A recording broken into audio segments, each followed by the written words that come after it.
अरे रोज विश्वकर्मा जी आवेले तमाई के मंदिर सजावेले। अब ब्रह्मा जी अलख जगावेले, अब मस्ती में सबके झुमावेले।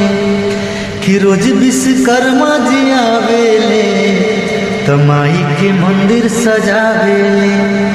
अब ब्रह्मा जी अलख जगावेले, और शंकर जी डमरू बजावेले। तो 64 जोगिनिया चमर डोलावे, झुर झुर पवन बहे हो राम।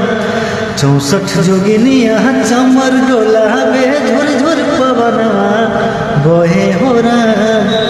रह जैती हम यही नगरिया, और रह जैती हम यही नगर, अजैती ना अपना घरे हो राम। रह जैती हम यही नगरिया।